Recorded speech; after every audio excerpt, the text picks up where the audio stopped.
yo. Lion, that play bleti, that play bleti, yo, that play bleti, that play bleti. I see what that play bleti.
Good morning, folks. Welcome. I'm Afonso Zian of the Liberia Public Radio and Lpr-Tv. In this special edition here, we will be talking important issues in the community, nationally, and those that are making impact. Stay tuned. Special guest here is Dr. Stefania Forte, an executive director. They're going to be joining me here very shortly. This early morning here, Tuesday, from the New England Bureau of the Liberia Public Radio. Let's take a ride to the southeastern side of Liberia.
Very shortly, we're going to get this program on the way. We want to welcome our viewers and listeners across the globe. Thank you for joining us here this early Tuesday morning from the New England Bureau of the Liberia Public Radio. I am Alfonso Z, and so as usual, I call to duty. Today, we're going to be having a conversation here. Those making impact in national reconstructions and humanitarian work in Liberia. So we're going to be having a conversation here this morning. They are standing by very shortly. My guests, they will be joining me here. I do us a favor if you can just hit the share button, and we will actually appreciate that. Thank you so much for joining us this early morning. Let's get the program rolling right here.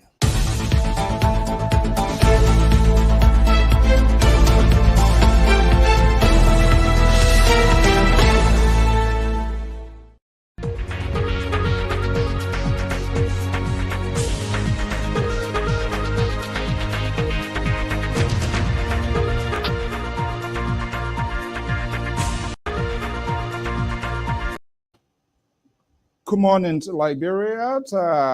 Good morning, USA, and the rest of the world. I am Alfonso Z, and so of the Liberia Public Radio and Lpr-Tv in the special presentation. We want to welcome our viewers and listeners across the globe. Thank you for sharing your early Tuesday morning with us here. Usually I'm not on, but if I'm on here, it means it's a serious business. And all it has to do with Liberia and those that are making impact that is visually seen by their work. Well, we're going to be having a conversation here. First time hosting these great people, and it's good. The group calling itself Change Agent Network Incorporated is based in the USA, but is involved in multitudes of developments and initiatives to empower the people of Liberia in so many fronts. Well, the president and the executive director, they will be joining me here very shortly, standing by to join this conversation here. Change Agent Network for short, CAN. The executive director is Dr. Stefania Forte. Is the president and the executive director. The executive director is Mr. They're going to be joining me here very shortly. Eric, they're going to be joining me here, and we're going to be having a conversation here. Their work, how this journey started, and why. We'll be having a wide range of conversation here. It is amazing as I peruse through their website. There are so many stuff that they are doing, which worth sharing the conversation with our listeners and viewers wherever they are. So, folks, very shortly they will join me, and I soon they join this forum. So we're going to get this program going here. So let's take a review. Building to University. Recently, she was part of the Grand Gedeh Association Women Week initiative. Had a powerful speech and all of that. The resilience of women of Grand Gedeh counted. She called on to Grand Gedeans and in fact, by and large, Liberians to involve and empowerment of organizations and the women group. Well, Dr. Forte going to be here this morning, and will be telling us the work of her organizations, what they are doing, and how they intend to do it. It's very, very much amazing to see the set goal from now to 2030, what they intend to do. Where is this all strength coming from, and this resilience of these organizations and their involvement in the reconstructions of Liberia? Well, they're going to be joining me here very shortly. I saw this office. We're going to bring them here, and we'll be having this conversation here. I want to welcome our viewers and listeners. Thank you so much, Ciara, for joining us. Aaron, Verot, Matadi, and all of you folks here. Just do us a favor, hit the share button. And like we always say here, politics is not all we're going to be talking about here. There are people who are making difference, but they're doing it quietly, without screaming, without yelling, but their physical work is evident and visual from what we see. So why can't we take time to have this sort of conversation as well? And that's exactly what we're going to be embarking on. We are on, and we will continue to do it based on what we are saying. This is the layout, 17 years of hard work. I'm quite sure some of you didn't know. Now you are saying to see what is unfolding across to the length and breadth of Liberia. I'm Alfonso Z, and so let's get the ball rolling.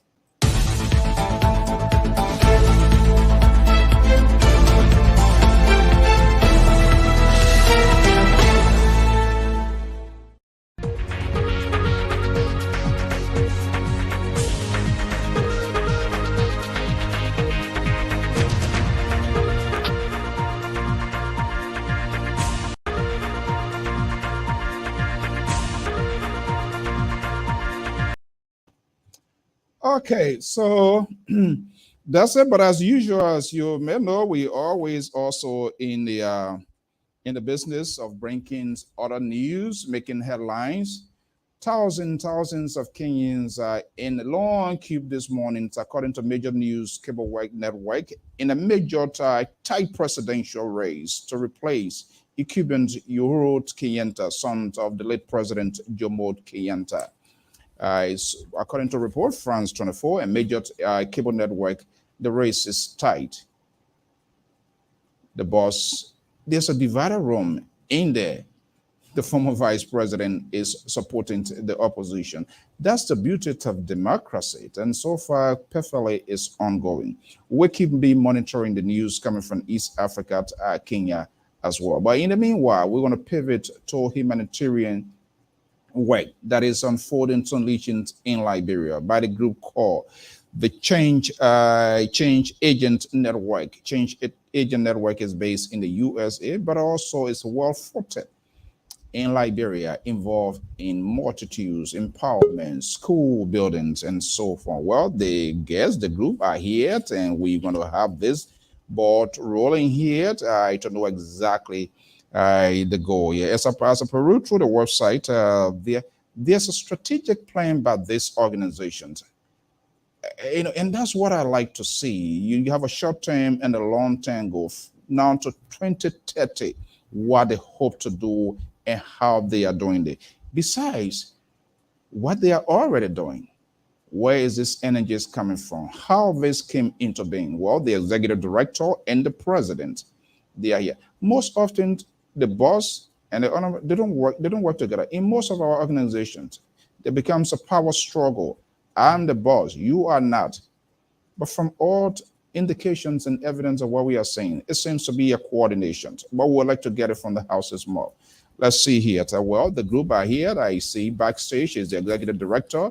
Mr. Eric Wowo is already here. And the president, Dr. Forte, will also be joining this conversation. Folks, it's 7:59 a.m. Eastern Standard Time right here at the New England Bureau of the Liberia Public Radio. Let's get the conversation going right on top of the dot.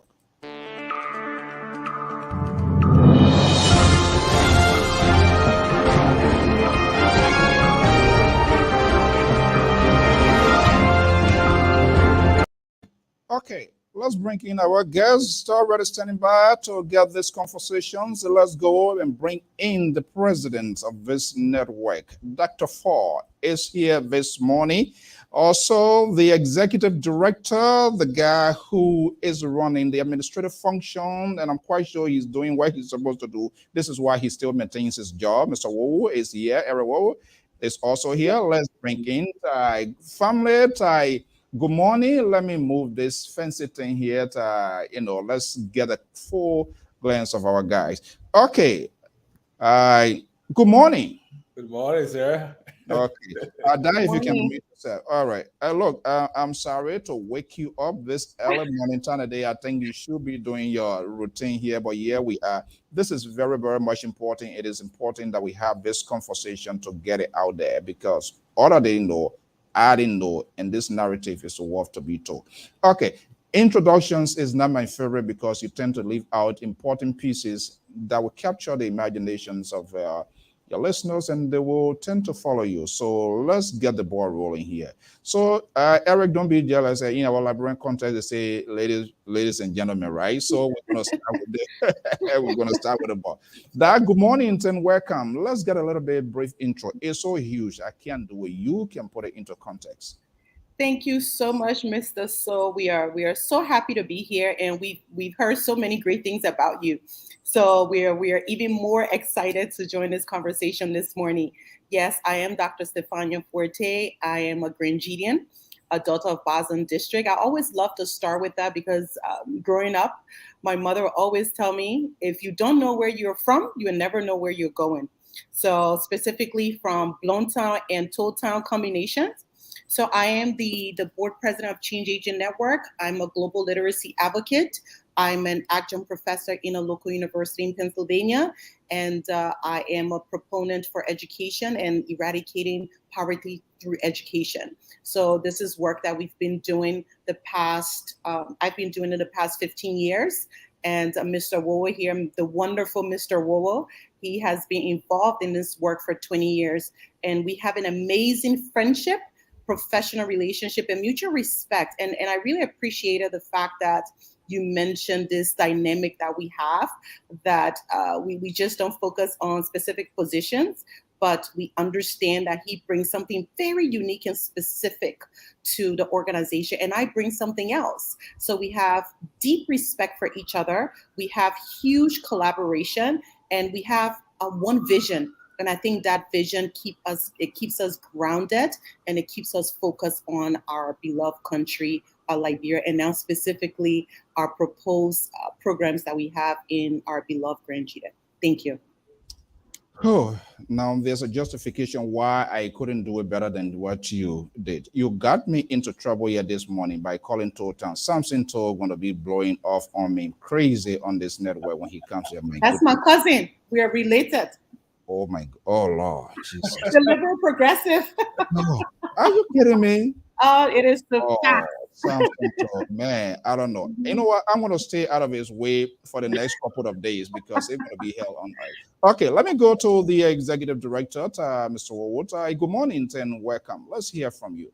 Yeah, good morning, sir, and thank you so very much for this opportunity again to appear on your wonderful show. I think this is our second time or so on this show, but it's always a great thing whenever we are invited to share our vision, our ideas, and our work with the public, because a lot of people are not aware of the work that we do in Liberia. But we don't do it because of the recognition or the honor of it. We do it because we believe in it. So my name is Eric Wowo. I'm originally from Feasible Zaza district in Lofa County. That's northern Liberia. Both parents are from that area. I am the founder and executive director of Change Agent Network, which is the largest education infrastructure development organization in Liberia at the moment, to speak. Our vision is to eradicate poverty or break the cycle of poverty through quality education in Liberia, county by county, border to border by 2030. That's the vision. So far, we are in 6 counties out of the 15 counties in Liberia, and those counties are Lofa, Nema, Bon, Maserado, Makibi. We just started breaking ground in Grand Kimon County and Grand Gedeh as well, so that will bring us to county number 7. So we got a long way to go. I'm personally based in Dallas, Texas. That's where our office is. This organization was started in 2002 in the refugee camp in Nigeria with one computer that was donated to me by a Nigerian friend. I learned how to use a computer in the refugee camp as a result of the Civil War and saw the need to pass on my knowledge onto others in the refugee camp back then. And by 2005, we had trained over 700 refugees from all over Africa. One of those beneficiaries was Jerry Lpr-Tv, the former press secretary to former President Ellen Johnson Sirleaf in the refugee camp. And then in 2006, I was brought over to the United States on a refugee resettlement program. But when I got here, I saw that that was just the beginning of the vision. In fact, we had a much bigger platform now to fulfill what we wanted to do. So we went straight to work to have this organization set up. So I'm pleased to announce to you that, so that's the vision. And Dr. Forte and I, we've been knowing ourselves now for over 12 years. That's the NIMA school right there, the one right here, this picture. That's a school in Ganta. It's called the Wyatt Leadership Academy, just before you get into Ganta City. So I met Dr. Forte about 12 years ago. She invited me over to Philly for the first time ever. And I gave her a lot of trouble going over there. But then I went there. She was able to raise money. The first time, I think it was $7,000 or so. She gave it to me. I was shocked for a Liberian lady to raise $7,000 and just give it to you. You just give it to me. Did not put any policeman behind me. Did not follow me. She just said, "Look, I heard about what you're doing. I just want to be a part of this. I want to support education, but I've been looking for an honest person to work with. So here's the money. You can do whatever you think is necessary. So I went to Liberia, and then she followed me to Liberia the following year, and then helped us to build one of the elementary preschool building there at the school in Monrovia. And then she sponsored those kids for 60. 60 of these kids were sponsored for a couple of years. And then eventually we took her credentials with other credentials and opened the first indigenous university in Lofa County called CAN University, Change Agent Network University. So that's where we are. So we are super excited about our trip to Grand Gedeh because it has been on our radar for a while now, but we did not know when and how we were going to get involved for Grand Gedeh. So we're super excited about this as we plan to leave for Liberia within the next few days. Okay. Oh my goodness. There was a turning point here. What I captured from your explanation. One computer donated by a Nigerian, not a Liberian. And then connection came about with Dr. Forte. They didn't ask you which part of Liberia are you from, who are you. I learned Liberian people are not trusted, but for the benefit of the doubt, put the ball right into your own court, and here we are. So let's get the ball rolling here. The name captured my attention, Change Agent Network. How was this originated? How was this name given to birth? Let's set the basis of the conversation. Well, I was given to birth in the refugee camp in Nigeria, like I say, in 2002. And, when we left from Liberia, I was very little at the time when we left as a result of the Civil War, going to the refugee camp. The thoughts that I remember was, I heard people telling me all the time that the young people will be the one to go back to Liberia and redevelop the country or build a country. And I'm thinking, how do the young people become community, our nation builders when we don't have the education, we don't have the exposure, we don't have the opportunity, we don't have anything, no resources in our hands, and we are languishing in these refugee camps, and we are being told constantly that you guys are the hope, are the hope, are the hope. So I realized that we are all agents of change. Every single one of us, like you right now, you are an agent of change. You are using your platform to talk about something great for the nation. The politicians are, the musicians are, every single one of us are agents of change, and we all want to see that change. So the idea was then, why not? How about we just put together a network of change agents? A platform that we can all use to bring about the change that we want to see take place in our country and build a country that we proudly want to be able to call home. So that's where the name came from.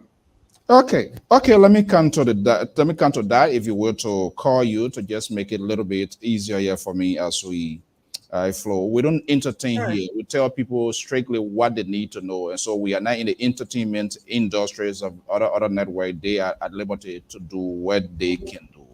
Let me get a little bit synopsis of this whole connection, and something captured my attention that is not normal within our Liberian culture or setting.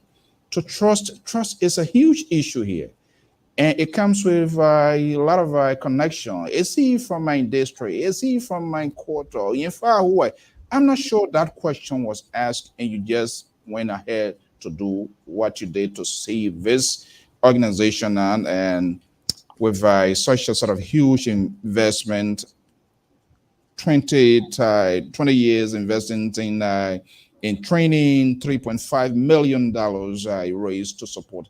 It's not a small task. How this connection came into place, I think it's important that we get this narrative that will potentially change other people's way of doing things. Sure, thank you, Mr. So. And one thing I want to share with you is sometimes when we tell this story, it just seems like it was fate that brought us together, and in some ways, it was fate. And when you have similar vision in life, you would just align yourself with certain people in your life. But what I did as well, and that's what I would encourage a lot of people to do, is I studied Mr. Wowo. I did some research even before meeting him. So it was not just this blind approach to the work and Mr. Wowo and say, hey, here goes my money and let's do work together. I actually was focused on making sure I can connect with people that did not only have the visibility, but had the credibility. So I researched Mr. Wowo. I learned about organizations, the tenets of the organization. I learned about programs that he already constructed.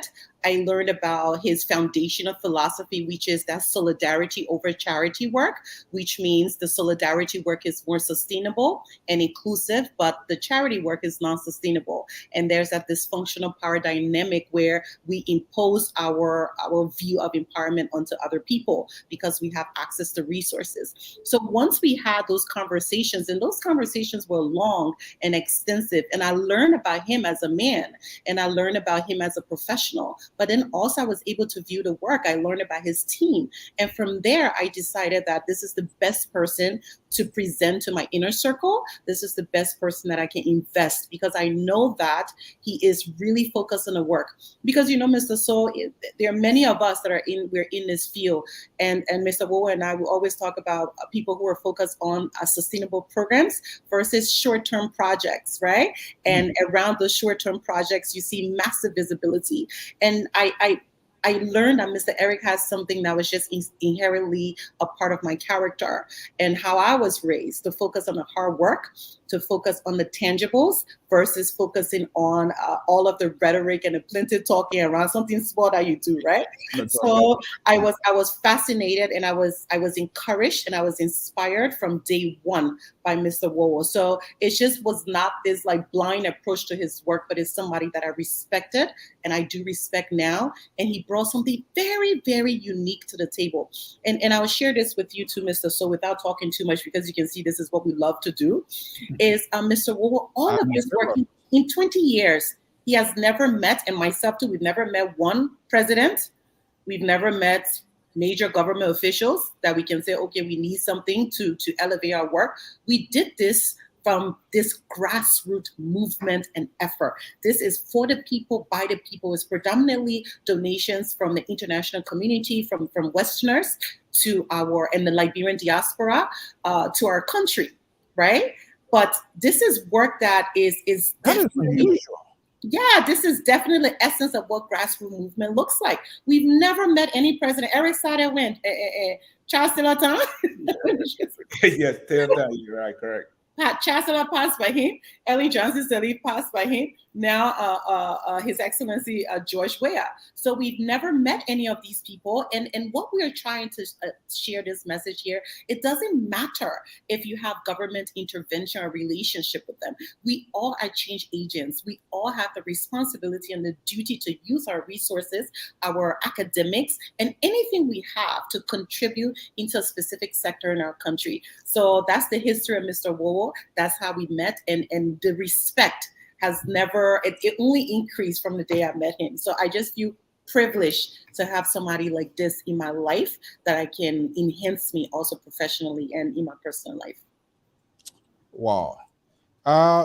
And from what I see, the intro and the kind of person he is compatible with the missions of his change network. I think that could be one of the reason. Okay, so let's see here, and I take it through, but I like to hear it from the house's mouth. You never met government officials, you never met high people in high places. All your work is strictly with donors and people who trust and believe what you do. Why you decided to go that route? Is that okay? Are you speaking to me, sir? Well, yeah, it's a teamwork here. So, so the reason why we decided to go that route is that I believe that the building of a nation is not just the sole responsibility of the government. It's all of us responsibility. We are all Liberian. I'm from Lofa County, and it doesn't matter whether you are from the south, the east, southeast, north, or whatever. The problem that we face in Liberia is massive, and it affects all of us, regardless of our backgrounds, our qualification, our titles and position in society. It affects all of us. We all want education for our children. We all want healthcare for our children. We all want good roles. So these are things that I believe that should be easily able to unify us around a common cause. And to do that, you don't need the president to come all the way to Lo-Fi. Lo-Fi is going to develop and have electricity, which we don't have, and have good roads, which we don't have good hospital, which we don't have. It will be the Lofians themselves to lead that way. You know, the government, I believe, can come alongside and help. The international community can come alongside and help. But until we lead the way, none of those things are going to happen. Then secondly, I've also noticed over the years, you know, from research, that most of the schools, most of the institutions we have in Liberia were built by non-Liberians. Even include public buildings. Some of the public facilities that we have over there were donation money that came to Liberia.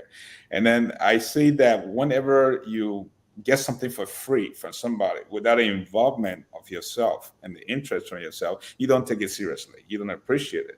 So as a result of that, we have a lot of schools, other institutions like the Ricks Institute, the Rock International School, the Conrad Mission, the So Clean Mission, that right now are all in disarray in the country because the original missionaries that went to Liberia, Westerners that built this institution, the moment they left the country, everything went down.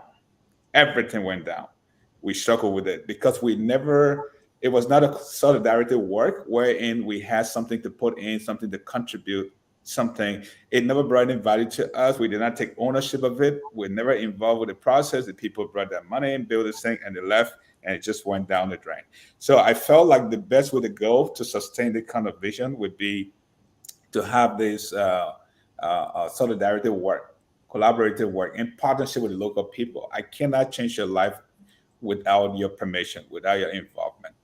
You know, I mean, and that's the difference between charity and solidarity work. Charity work is you don't need to agree. I'm just going to give you some rice. I'm going to give you some water to drink. But if you truly, honestly want to change a person's life, you don't change their clothes. You don't change the kind of place they live. You don't change the kind of food they eat.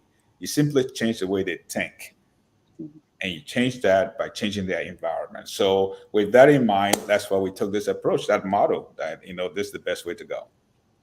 Okay, let me bring in, you want to add something on it, Dad, before? Yes, Mr. So I wanted to add something that's very, very important because we have people who are listening to us, not just to hear our updates, but also to know who we are as individuals and how did we maintain this alliance over a decade. And it's very important that you understand in our lexicon the things that guide us, our foundational philosophies. And I'll geek out here for a second because I'm a student of Paulo Freire and critical pedagogy of the oppressed, work that is around grassroots movements within the educational system. So for people to understand specifically if they're oppressed, if they're suppressed, for people to understand who they are within a certain context. And I think that's the power that we bring as well, because in this grassroots movement, what we want people to understand and our students is that the liberation, right? Liberation through education comes from the grassroots movement. It comes from the people. It does not always have to come from the top to the bottom, but this is a movement that starts from the bottom up, where people are taking ownership, people are gaining agency over their lives and understanding the specific situation, saying, how can I now contribute to change my life? How do I contribute to change my society? And also that I have a responsibility and duty. So those are the things that we're trying to inculcate within our curriculum, within our schools, for our students together to almost become us, right? To become all of us, you, Mr. So included, that we're replicating ourselves and we're also having students that are becoming better than us, because this culture of dependency that Mr. Wu and I will always talk about in Liberia sometimes, right? The everything is imported. The international community gives us money. We have our educational system. A lot of those infrastructures are imported or they were developed from people in the West. So how do we take ownership of the narrative? How do we take ownership of our educational system and not just sit in a peripheral and criticize and look and say, this is what people are doing right and wrong. But how do you insert yourself now and become an active player? So these are the conversations that Mr. Wu and I we have all the time, and we also make sure that how can we use now these philosophies to provide our students with a robust academic experience. So to put it into context, the notions other people like for people to define them, that's something you undo. You guys adequately to define yourself, and that's what really normal person should be like. Because when people define you, it's hard to it's hard to undo it. So it's like ahead of the game. So okay, I see. I you a lady. It's very strange because most people at certain levels, you know what? Let me just build my own wealth. Let me just empower myself for my family, children. But you seem to spread out your talents, your innovation, uh, your creations, and every part of the country gradually is getting a sense of what you hope to do. 18, about 18 schools, if I'm correct, in what, in 6 counties? Yeah, it's more than that, actually. We have some schools in the works right now, and those 18 schools are across the country. There are some that are directly under our management, and there are others that we call partner schools. Okay, partner schools are those schools that, for example, you have a piece of land, you want to build a school, but you don't know which engineer to hire or who to help you build it, the infrastructure, or to set it up. So you can reach out to us, and then we help to build it and Oh, turn over the keys to you. So some of those schools are in that number, and at the moment as we speak, we have some schools that are not included in that number that are under construction at the moment. Yeah. So, but the ones that we run and that we are in charge of, the operations of those schools, there are 5 schools in 5 different counties. And like I said, the Nimba County School, which is the Wire School in Ganta, the Ken Leadership Academy in Lofa, Zaza District, the AAA School in Bangabong County, the MS Leadership Academy in Kakata, Maikibi County, and the Heart of Grace School in Monrovia in Lower Johnsonville, Jacobstown Rehab. okay. So then that brings to mind, because from your guy from the intro, talking to government, more or less donors and people who believe what you're doing. And one of the key things in our country's sustainability, it's institutions, structures that we put in place. I guess you have a workforce, people on payroll, correct? Yes, we have about 300 nationwide. This includes teachers, administrators at the various schools, caregivers, janitors, securities across the country. And that's why we believe in this, because those are 300 out of the unemployment rate in the country at the moment.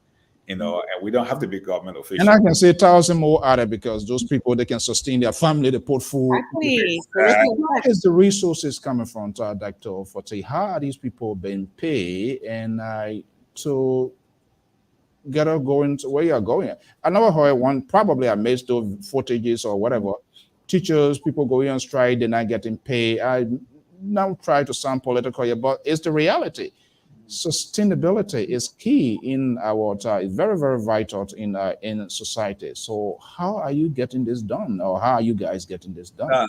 This is the way it works. Dr. Forte will speak to that briefly, but what we do is that we come into a space like we are going to Grand Gedeh right now. We are not going to go to Grand Gedeh if the Grand Gedeh people themselves did not invite us. We must first be invited. It means someone must open the recipient must open the corridor. The corridor. And you do that by giving us the piece of land, to have the school built. And then what we do is that we raise the resources in the U.S. because most of these people in rural Liberia are focusing really in the rural part of the country, don't have the financial resources to buy building materials or the things that are needed to have the infrastructure built. So that's where what we call a high impact donor steps in. Maybe the person could be a professional, an entrepreneur, a business person, a politician, a church, a religious guy steps in with the money. And then their money is used to purchase building materials and then pay for labor and transportation to have the infrastructure built. Once it's built, we move to the next level of the work, which is to hire and recruit our staff that are going to work locally. And they all have to be local people. We don't people. You don't import people like how politicians import voters and stuff like that. No, we don't do that. We are doing a piece of work in Lofa, like what I'm hearing, Grand Gedeh. It means the local there will be in charge of their own work, and we work with them. And from the get-go, we set it straight that, look, we're not going to be responsible for your salary coming from America. We're going to work with you based on your local economy, because the country is different from place to place. the economy that works in Ganta, for example, would not be the same that works in Banga. Right. So it's based upon your local economy, and we look at the economy as to what we can do to empower you so that it becomes self-sustaining locally. So we collect minimum fees from the parents, minimum that is affordable, because we believe when you pay for something, you attach value to it. But when you give it one for free life, I said, there's no free life, so free life. You already have the free life, but we exactly. You didn't build a building. We built a building. So that's already a donation that we have given you, but it's a sustainable. It's teaching you how to fish, than to give you fish. So most of the problem, I can just tell you upfront, the reason why we have so much problem in Liberia was actually founded, you look at it technically, by an NGO. The ACS was an NGO. It was not a government entity. It was an NGO that came down. But because they handed everything for free, from the beginning to the Liberian people never took ownership of their own country. So we talk about this a lot. Yeah, that's free, yes. Yeah, free, live free, die free. So you said something here, and I want Dr. Forte to speak to that. You have to call us, invite us, and then we come. So let me put an image here to illustrate whether that was the invitations and what really it meant now going to Grand Gedeh. This is what we capture here. Recently, this is, let me see here. Okay. I see that. I see you that. I see the president of the Grand Gedeh Association, the woman wing. I'm not sure. My glasses not working that well, but I'm not sure whether it was a lottery ticket somebody won there. Let's come to that. Was that the intervention? Was that the opening of the corridor, opening of the door, inviting your network? And what is it involved? What is that?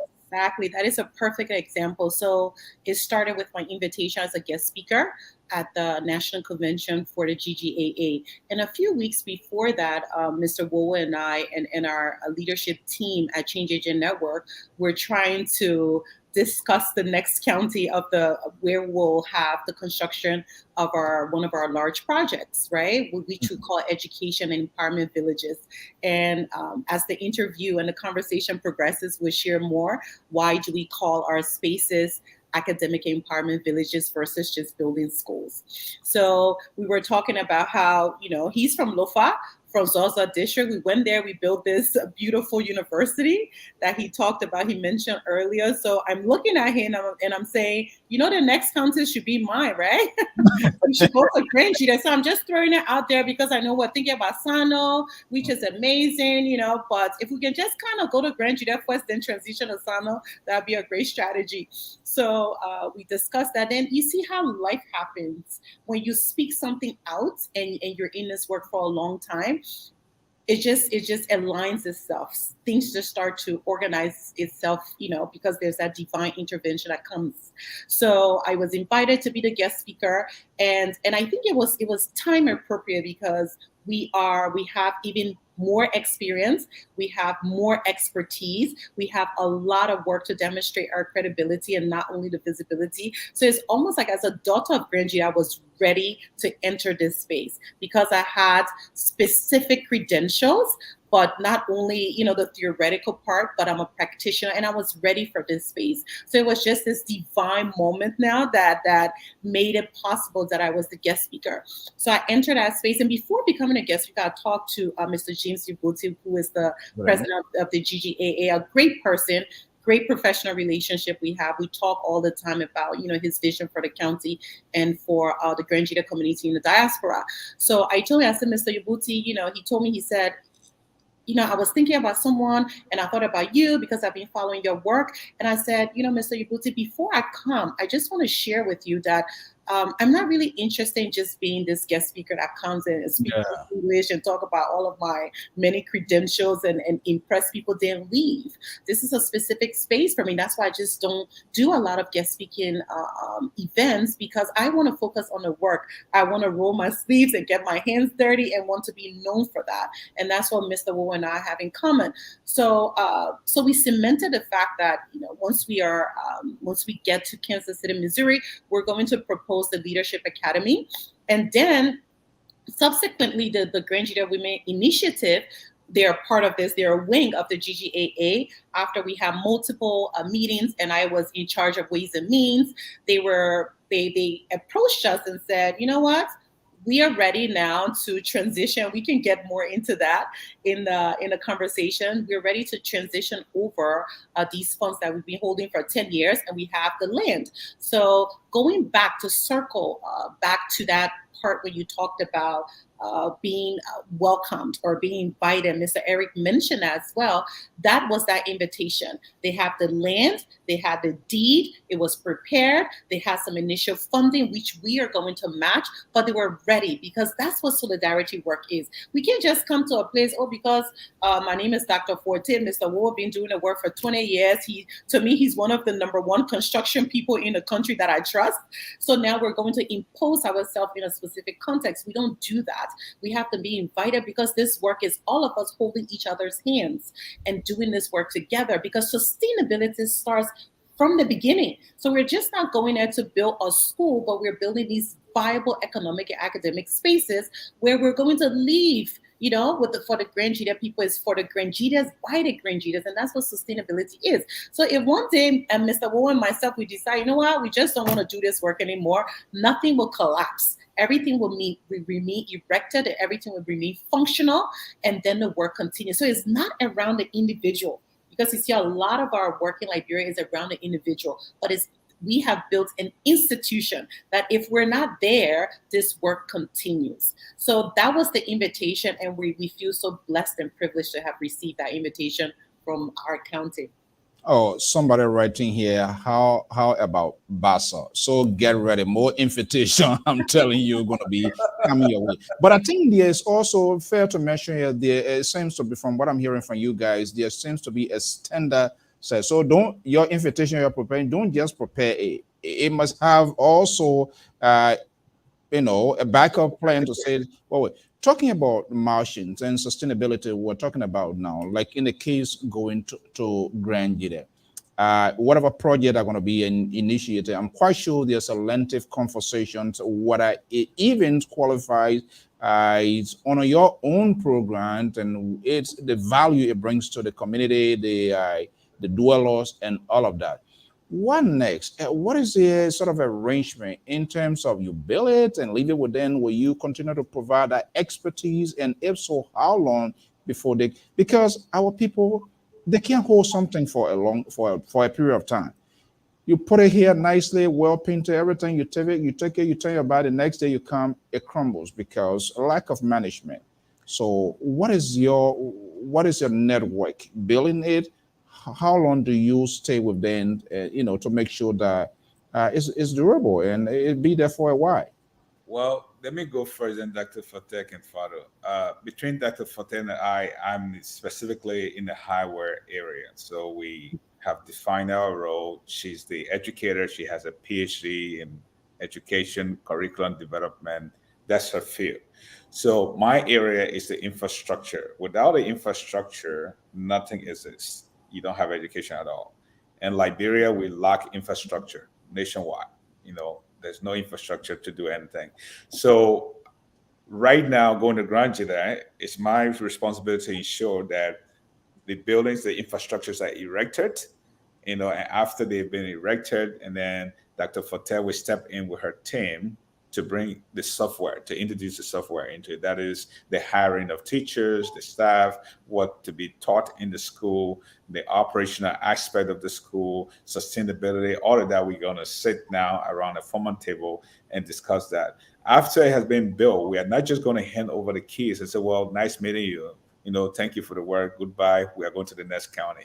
We're going to remain engaged and fully involved with the school, the day-to-day running of the school. Although we're not going to be in the driver's seat, like running it ourselves, but we're going to closely monitor what's happening. So that has worked perfectly for us in Bon County, for example, at the AAA school. That school is the leading high school in Bon County right now. In fact, they won several national quizzes and yeah, in Bon County, AAA school. So it's working. It has worked in other places, and we know and believe that it's going to work in Grand Gedeh.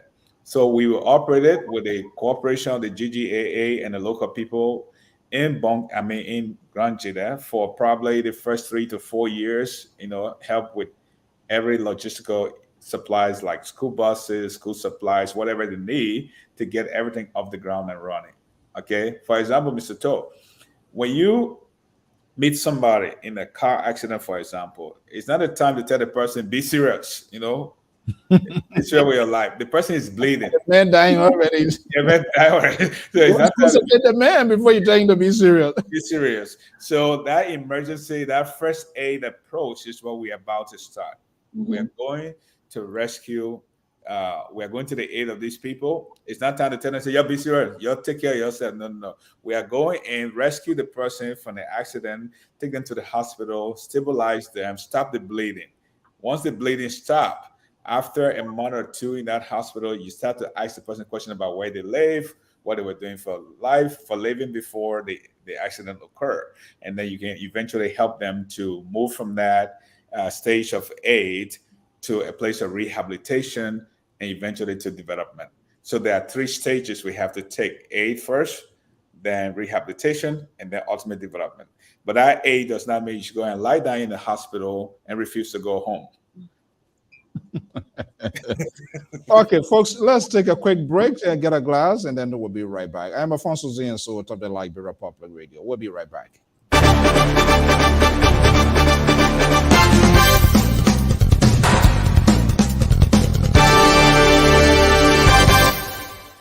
You've worked for months to bring your or your client's event to life, but unfortunately, the world had another plan. In reality, the only thing you lost is the venue. We take your vision for hosting a virtual conference and bring it to life online. No matter how complex your agenda is, we produce a smooth, engaging experience. Call the Liberia Public Radio today and schedule your event. Our number is 682-433-8802. If you prefer to submit your request via email, please send the request to liberiapublicradio2012@gmail.com. Our staff are standing by waiting for your phone call.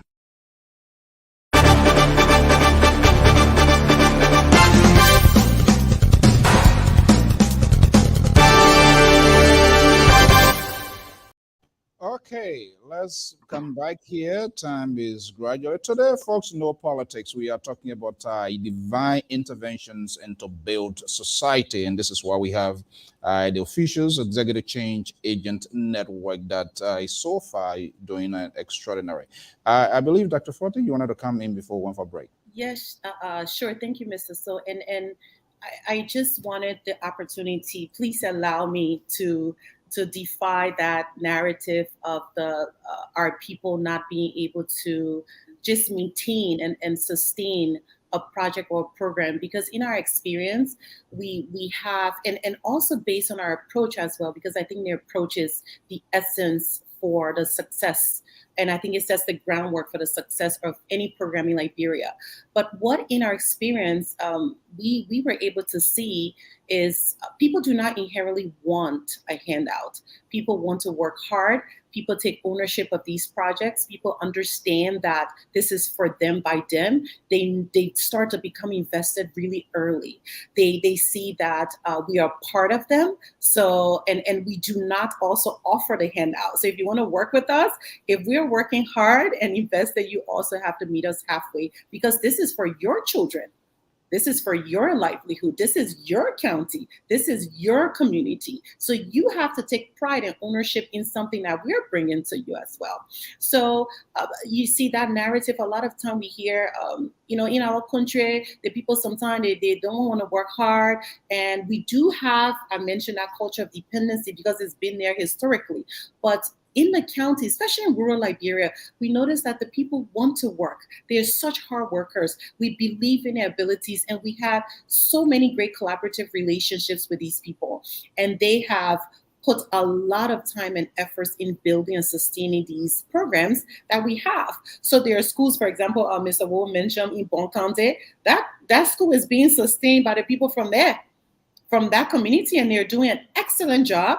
And when we get there, every time we get there, I mean, just starting from the landscape, the aesthetics, we're always impressed by the cleanliness, how orderly the system is, and how functional they are. And we do not have to micromanage, and we do not have to scold and tell people, look what happened and you're not meeting it. No, it's a mutual, is a relationship that is based on respect and based on hard work. And we all understand that we have this responsibility to help our communities and uplift it. So our experience have been completely different with the Liberian people. We believe in them.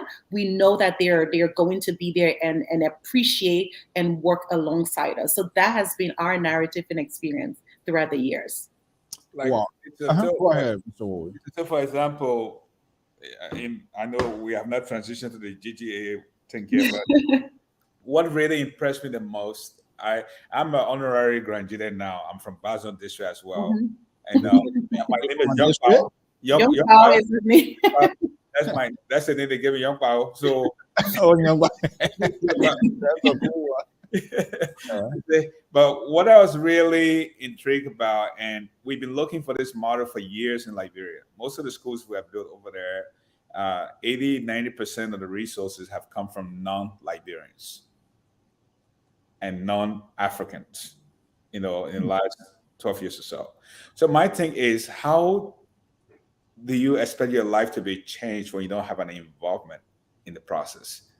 You don't take ownership of it. Liberia belongs to us, but we don't own it. We don't control it. We don't determine what happens there. That's a big problem. So when I went to when we went to Kansas City with Dr. Forte, what really made me to pay close attention to this Grand Gedeh project, because it's the women. I remember talking to one of the ladies, the leaders, and she said, Eric, 10 years ago, we had a vision to build education village in Grand Gedeh County, the Women and Children Resource Center. Yeah. She said 10 years ago. 10 years ago.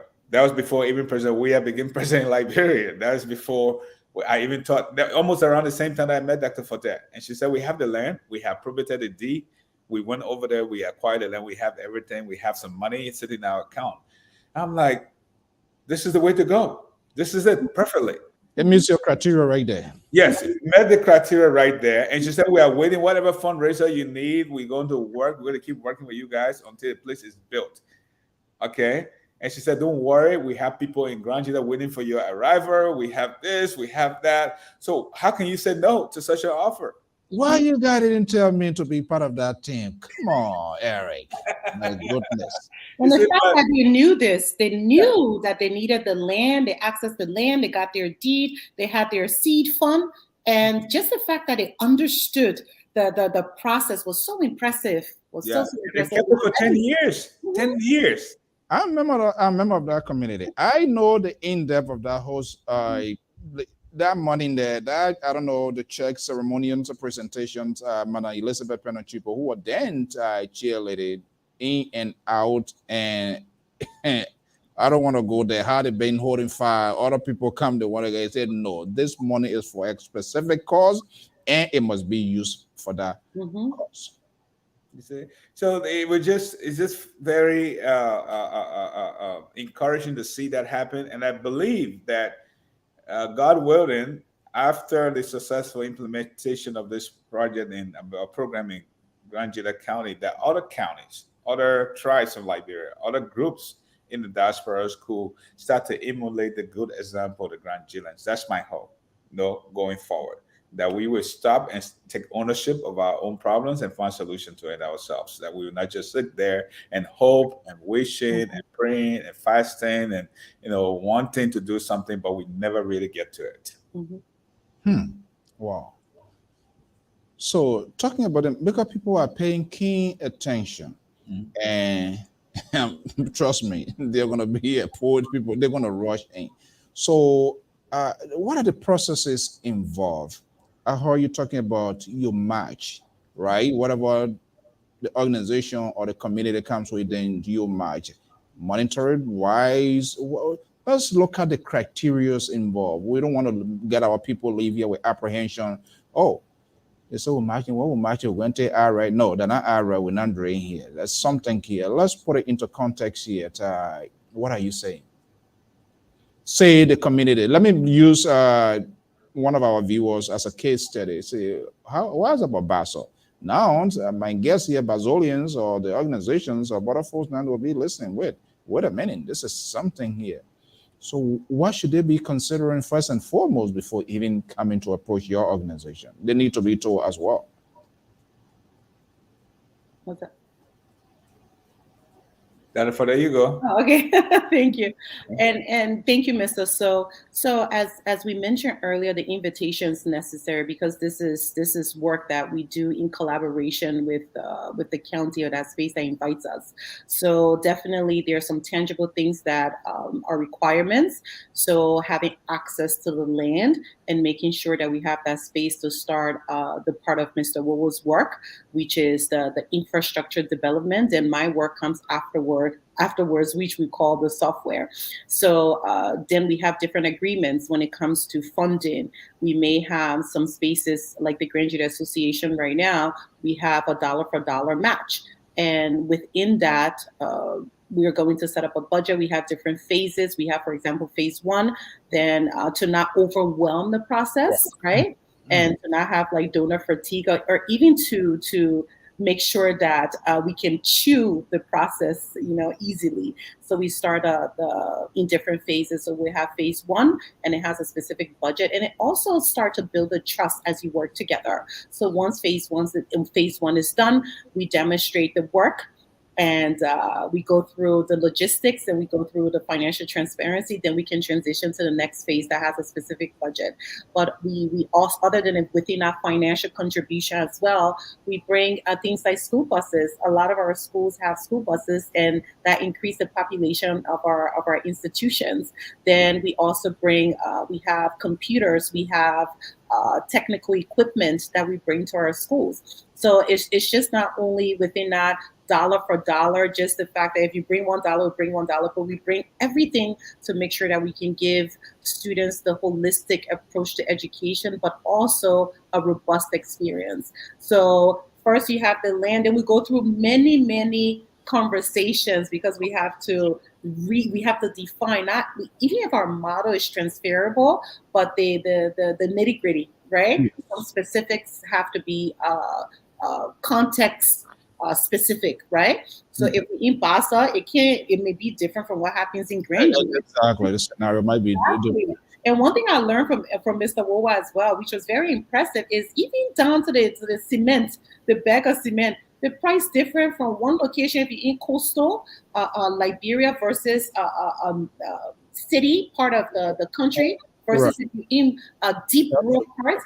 Those things are different. And you see, it might seem like it's small, but when you put the money together, it's a huge difference in budget sometimes. There seems to be a really detailed work out here. It's not something that just want to be like somebody thinking, oh, okay, we'll sit down there, everything. No. So you look at all of the technical aspect because you look at both the short and long-term goal. Yes. Are we ready to do it? Are you also honest and ready to do it? The locals, because like you say, and that's a good thing I like about what you mentioned. What about the project or initiative has been undertaken? The local are the right people to get involved. Why? Because they're going to be the beneficiary and they will potentially take good care of it because it is their property.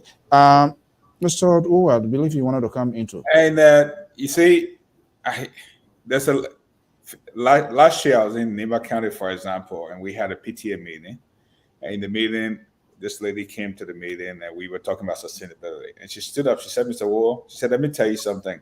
She said, look at me. And I look at her and she said, this school belongs to us. It's not your school.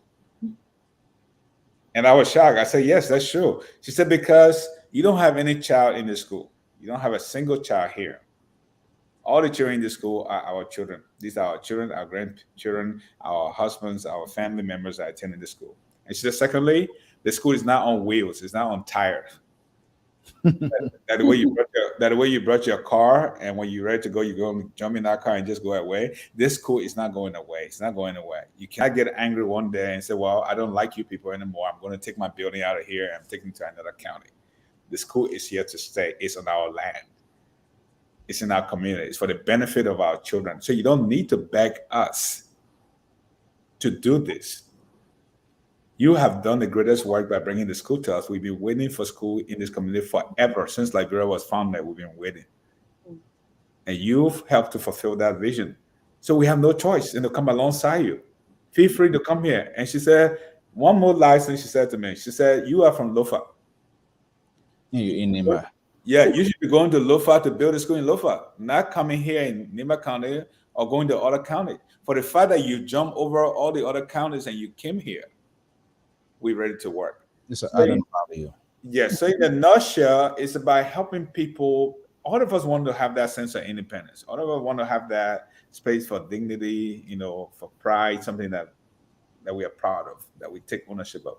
So it's about talking to the people, letting them know the importance. And I always tell people this: if you depend on Dr. Forte and I, you're going to be highly disappointed, because one day we're going to get to a point in this relationship where we're going to feel like we don't like you anymore. And then we want to find new friends. So nothing is guaranteed. Yeah. And I like that straight shot. I mean, hey, don't see the smiles on my face. Doesn't mean I'm not sweating yet. Yeah. One day we might say we don't like it. Or now. It will be terminated. Yeah.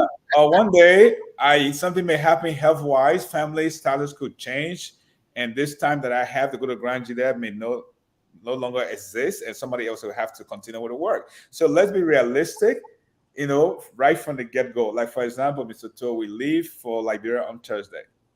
Okay, that includes flight tickets.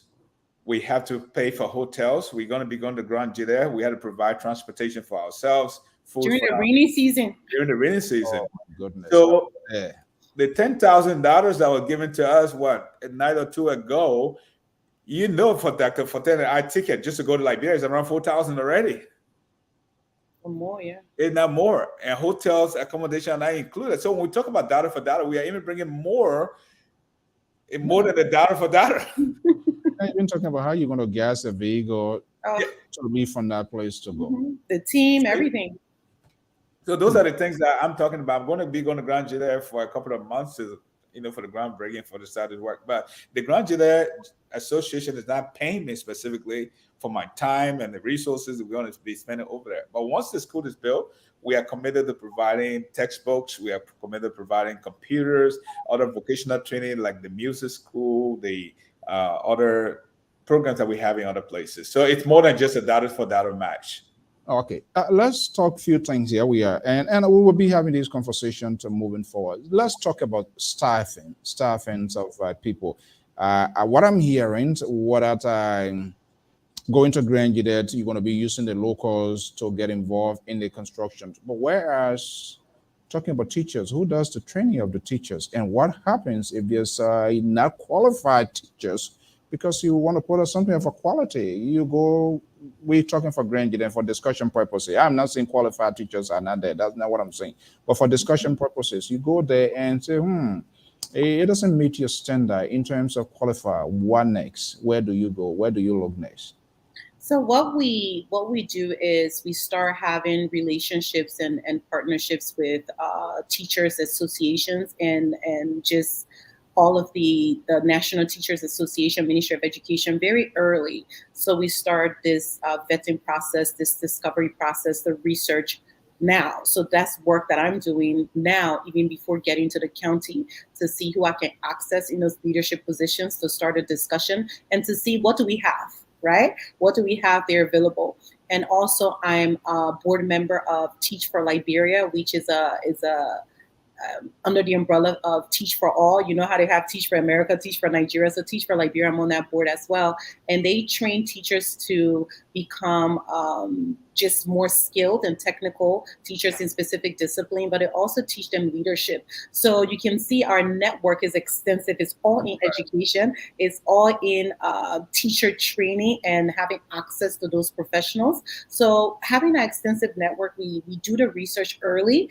We now go to the space. We now try to meet the individuals. Then from there, we can figure out if teachers need extra training before, who we can identify, if we have teachers from nearby counties or from different parts of Grand Gedeh, because accessing different spaces in a county is also difficult because of road issues. So Right. having teachers that can move from one district to another or from one town to another, and see how we can now put all of these professionals in one space. So as Mr. Wowo is doing the infrastructure part of it, the hardware we call it, I start that early, because even if the teachers have the C certificate, they are qualified when it comes to their credentials, we have to make sure that they have extra training. So we provide that, and we also make sure that we can give that sub-training in the specific discipline. They have to understand the curriculum, they have to understand our foundational philosophy, they have to understand also how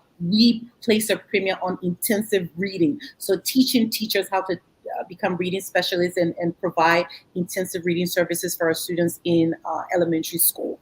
So that is work that we start now, and so far it's been good, the strategy that we've used, so we expect it to be I kind of like it. It seems to be a sort of simultaneous process while the infrastructure guy is making his plan, that other contingency plan is there from you as an educator. So there's no wait and see attitude. Okay, let's finish the bidding for it, and I will start finding teacher. No, it's moved concomitantly. Wow. Okay, that's good. Yeah. This is why we built a university in Lofa, and hopefully we're going to have it replicated at other places like satellite campuses, across the other schools in the country. At that university, we have education as one of the major programs that we introduce in the university courses there. And the reason is I want to be able to train our own teachers.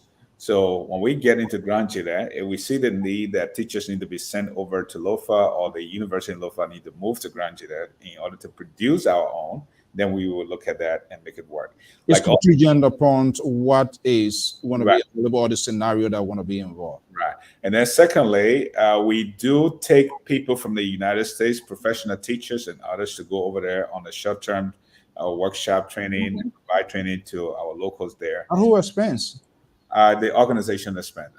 That's part of our contribution. We say dollar for dollar. That's it. Not even dollar now. I think that 25 cents for 25 cents for dollar. So like as we leave on Thursday this week, we have, I think, 3 Americans on this trip that are going for training purposes. They're going to be providing training.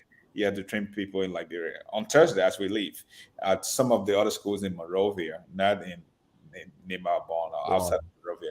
So those are the things we do to enhance the capacity of the teacher, because when you have given away everything that you know, then you become empty. At the end of the day, you have nothing else to offer. So we want to make sure these teachers, whatever skills they have, whatever level of experience they have, is not fully depleted. We want to make sure we add to them so they be able to pour out that training into the lives of the children in the classroom. So it's like I said, it's a full package. It has a lot of moving parts. Yeah. No hidden fees involved, because what I see, you're bringing in more, and folks are bringing in chicken change, taking teachers down to maintain these people, transportation, feeding, hotels, not to mention a lot of things involved. Well, time is not doing our favor here, but you head into Grand Gedeh. What should the people of Grand Gedeh, the inhabitants, people, what we should be focusing on? And this seems to be a sort of reminder call, all of us as citizens from different regions and sectors. We all must take responsibility to by and large of our own communities, cities, villages, and then we can be proud of it. What are you hearing from your team on ground now in terms of momentum, the work coming? I mean, all of those things factor in. You don't want to go to somebody's door, you're knocking, whole day knocking door. They don't want to, even though the door here, the invitation is already open. But let's take it back home. I know you are not there here, but what are you hearing so far in terms of the receptions and how it's going to be like? Sure, and I'll start, Mr. Wowo.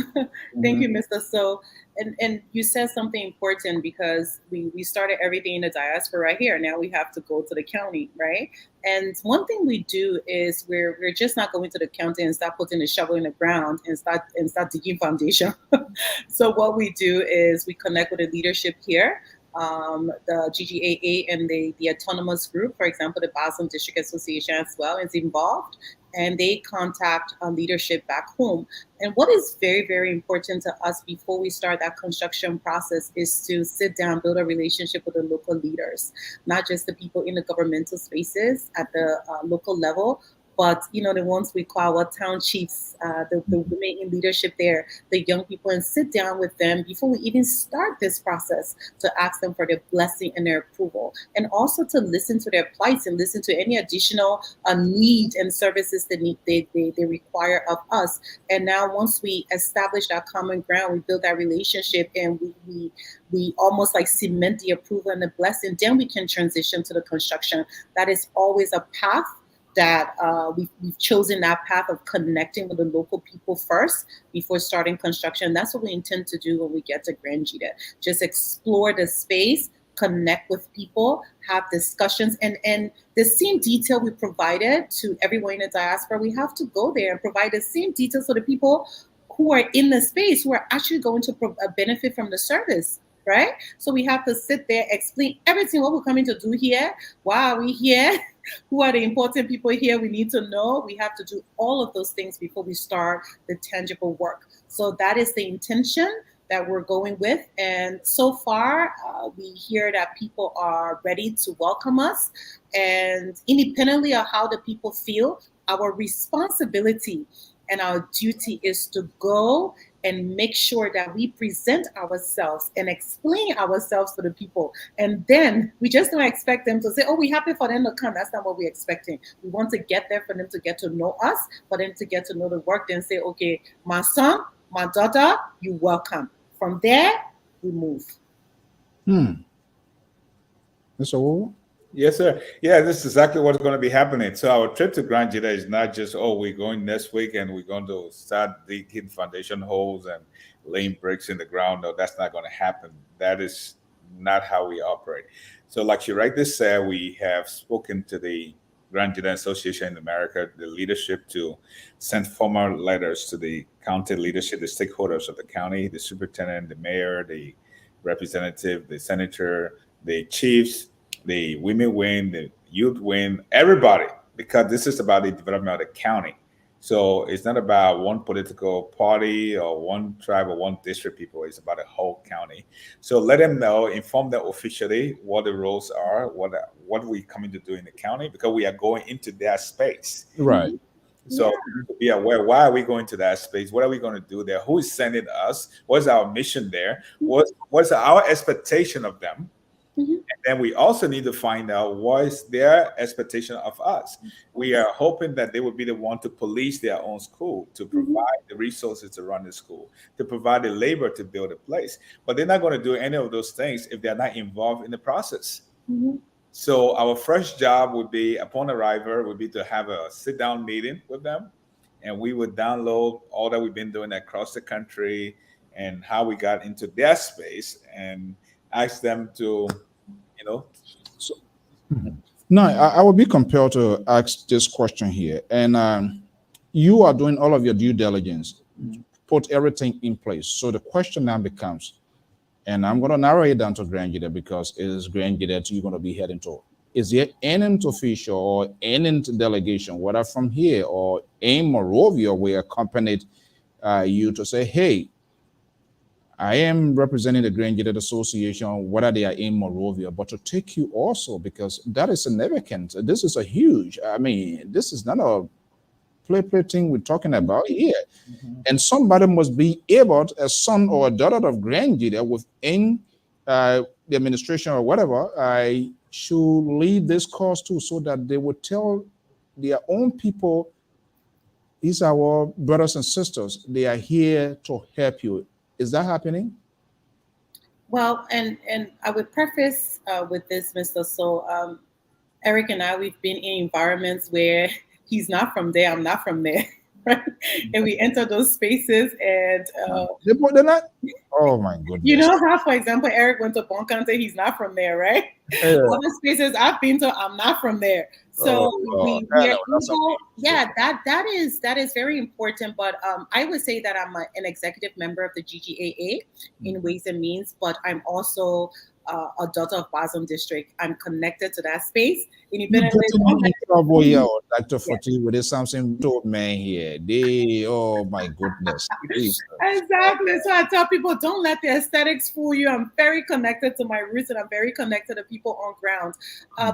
By saying this is we're entering a space, definitely we'll have that people who will segue this experience, and be there with us. But this is something that we do, and we do not enter these spaces to say, oh, I'm not from here, so I need someone specifically to help present us. We know grassroots movements, grassroots efforts. You just have to ask. And the way we get into that space is just a little bit different, but this is time consuming because grassroots work and solidarity work is harder than charity. Charity, you go there, you start digging the ground. Oh yeah, your school, yeah, your tank, your goodbye, and before you look, like you said, because there's no investment in it, you go after a few years, it may be there, it may not be there, right?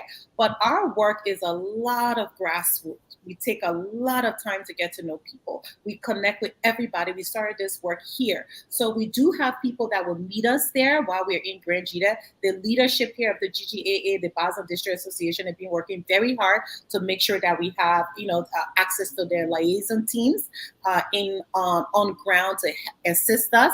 Then Mr. Wo, me, I call him an expert in the grassroots movement. Me, I just coming along. So because I believe he has this very, very, very specific, it's also technical skill that I really, really admire, that he's able to insert himself into these spaces so effortlessly. But for anybody else, it'll be so much effort. But because he understands people, he understands what is required, and he gets there with this multi-directional relationship, right? I'm bringing something, you're bringing something, but I'm here to learn. I'm not from here. So you tell me your space, you tell me what you want, and I will hold your hand and tell you what I expect of you. Then we sit down and face the problem here together. I'm not here to come solve your problem, but we are here to solve the problem together. So once we enter that space, right, with just those practices, it usually works out. I don't see it happening any difference in Grand Gedeh. And just to tell you this last thing, I'm so excited. I'm so excited to go because this is different from all the other projects. These are spaces I can't wait to visit exactly, where my grandfather was buried, visit those spaces that, as a little girl and even now growing up, you hear them. My mom said, oh, we're important. We did this when they opened a farm. We were here, we were there, where their formative years, those happy times where they experience it. And just to be in that space for me is very, very special. I think there's going to be some sort of emotional visit also attached to that, because some going to be looking at they want here from Grand Gedeh. Actually, those are not a kind of deliberate stereotype, but people need to know. Okay. Another thing here, I know in this country is attractions. Attraction in terms of we go to job, we seek job and see what is involved, benefits and here and there. Maybe there are some teachers from Grand Gedeh, they are in Morovia because they also want to get a sort of attraction in terms of salary wise, professional. So their pay system is now good. They're not even getting a. Let me ask you, your teachers, are they getting paid on time? And I think I'm going to kick the can down the road because I say that I know any strike here. But the question here is, what is a pay system like that attractive to the extent that if a teacher who is a professional teacher, qualified teacher, maybe he's a Grand Gedean, but because of, he's not getting paid or she's not getting paid, he has to move to where the action is, which happens to be Morovia. That's the city. That's the city center. That's the epic center there. But now they might be listening to it and say, "Wait a minute, something is in the pipeline for Grand Gedeh County. I'm willing to go." But the next thing is, I wonder how much they will pay me. Say, how much the salary will be. Do you care to tell us how the pay look like? Stuff. Let me go further, and Dr. Forte will climb it up. What we do is that when the school is built, like I told you, the counties are different, the environments are different from one place to the other. It's different. Like, for example, the economy in Ganta is booming. You can't compare the economy in Ganta with the economy in Zedru, for example. Okay. So it depends on the economy of that place, and also depend on the revenue intake of the local school. Okay. Okay. So the salary is determined by those two factors, key mainly the economy and the revenue intake of the school. So if the school is built in a very remote area where you have probably 15 or 20 students, then you have to be able to pay your staff according to how much you expect to come in.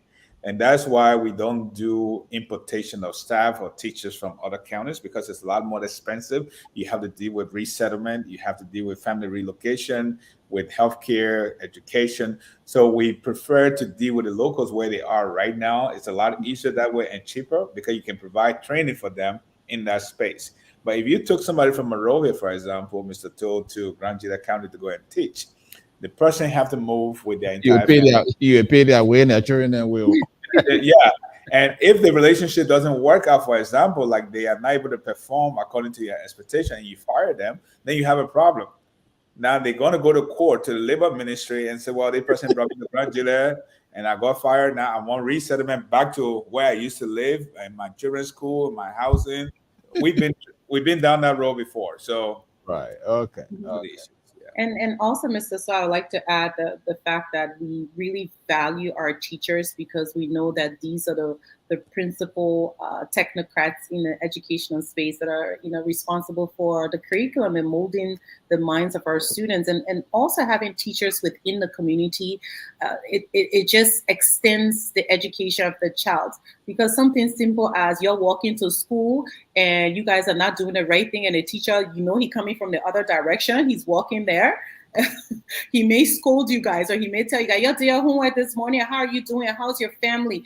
Or they have access to the parents. Some of our teachers will go to the parents' homes and say, oh, we didn't see so-and-so this morning, how is everything? And there's that personal connection to the community and the family. So it transcends finances, because people are invested, they know each other.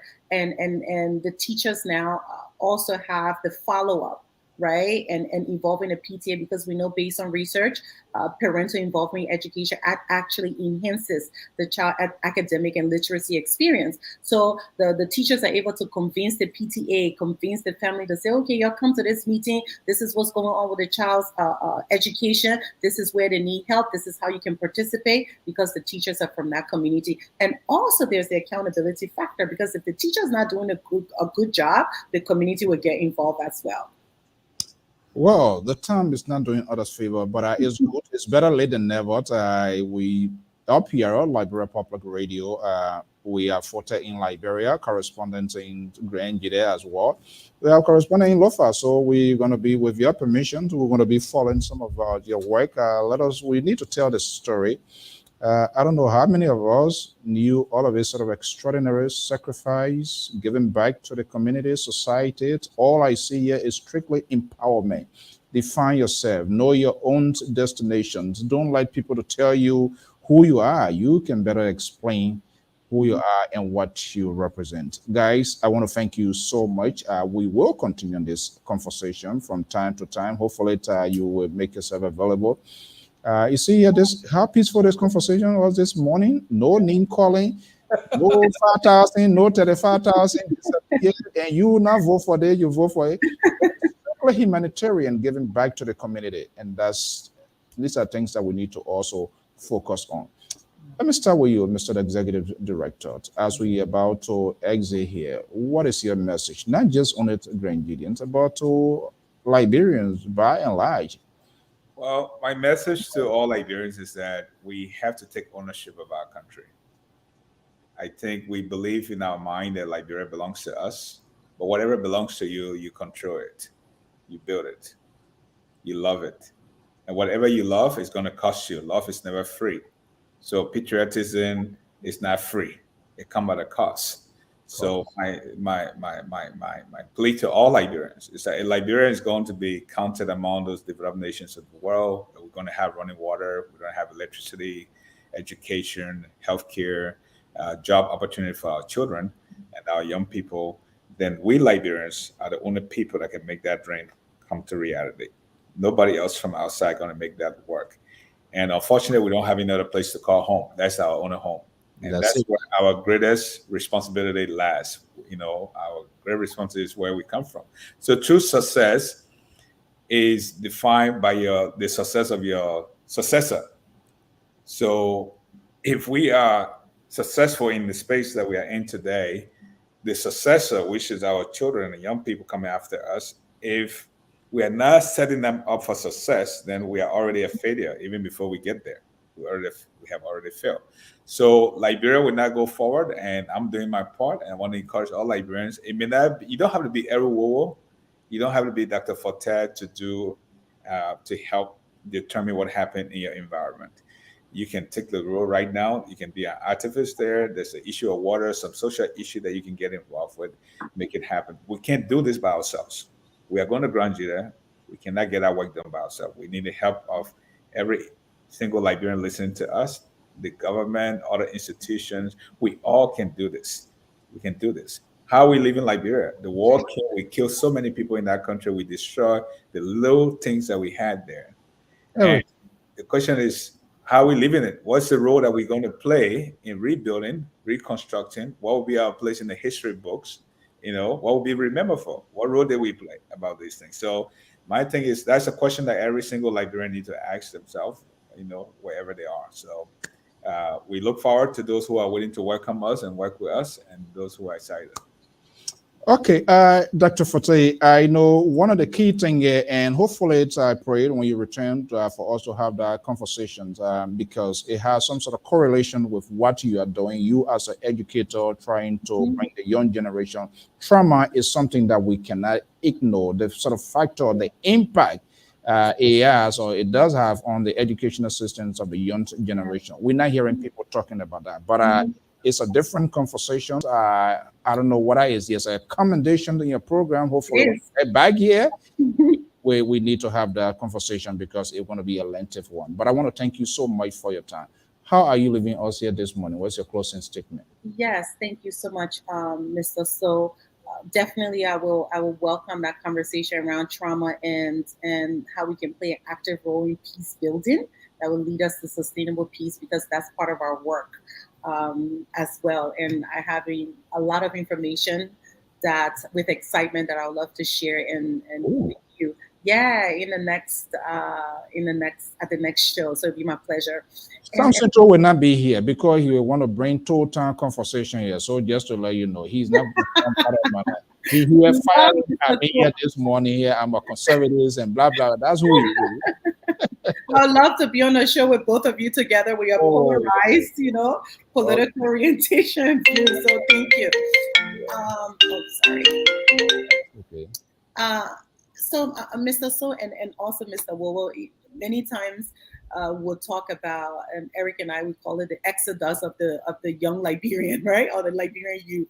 We see that when it's time for DV, the passport bureau is full. Our young people are leaving the country. Our young people cannot wait to leave the country when they have an opportunity, because in reality, we don't have much to offer them. So when they have the opportunity, they want to come to America, they want to go to Europe, they want to leave, they want to run away. And because as people in leadership, all of us here, we have to recognize that we don't have much to give them in the country. Right? When a young child barely can have access to quality education, when they've done their education, they barely have access to higher education, before I can even say employment, right? So we just have our young people wandering aimlessly in the country. So one thing Eric and I, Mr. Wowo and I, we try to work on in our small little space here is to provide our young people with the opportunities to start thinking about who they are, to start thinking about, Mr. Wowo mentioned patriotism.